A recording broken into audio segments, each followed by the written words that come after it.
Every sale deserves a clean, professional receipt. In this video, you will print, save, and reprint receipts.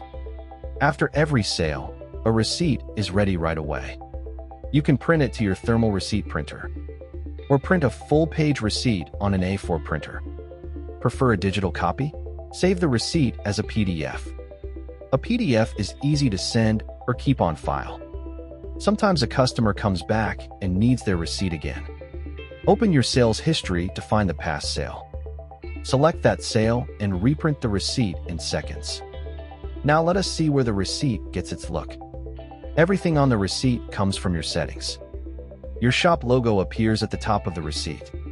Your address and phone number show for the customer. The tax breakdown appears clearly on each receipt, and your footer message prints at the bottom. Set these once in settings, and every receipt matches. This gives your shop a consistent and trusted look. In the next video, we will set up your finance module.